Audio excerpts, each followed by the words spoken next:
Are you okay? I don't know. A man and his 2 children tried to kill me.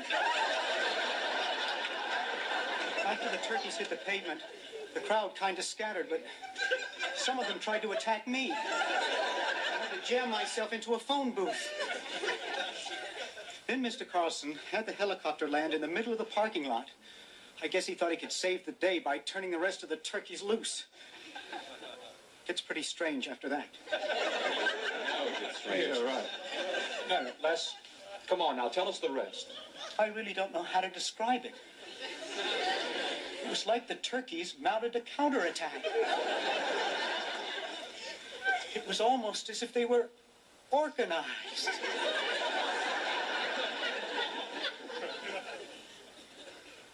As God is my witness, I thought turkeys could fly.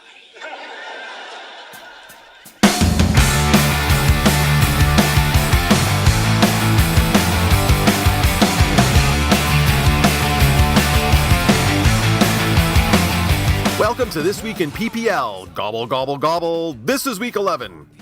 Let's start with the upset of the week. The team formerly known as Bacalao Fritas Piratas Nata versus the first place NPO Bashers.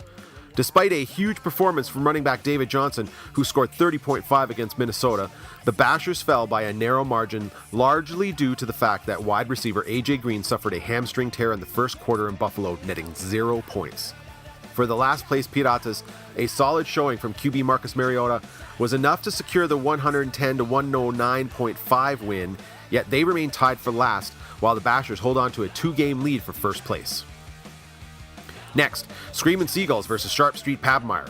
This was another close one with both QBs hauling in big scores. However, Pabmire would ultimately suffer a -2 from the Ravens D team. On the other side of the score sheet, the Pittsburgh Steelers came away with a whopping 23 points, and that would be the difference maker as they win 133-123.5, and both teams are now tied for second place. Now, let's have a chat about Six Gods versus Dax of the Future, shall we? This was a rather unremarkable match, with both teams scoring sub-100 points, and although QB Dak Prescott picked up 31, Dax of the Future would lose thanks to wideout Golden Tate's sad 1.5 points.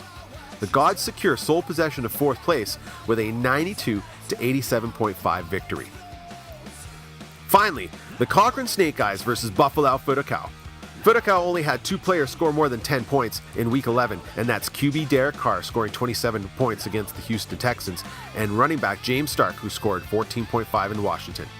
Meanwhile, with Matt Ryan on the bye week, the Snake Eyes had to play QB Kirk Cousins, and he delivered huge 33 points, while the Minnesota Vikings D team returned to earlier season form with a massive 22 points against Arizona.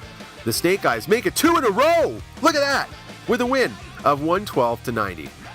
That's it. Tune in again next week for This Week in PPL. Someone said a long time ago, rock and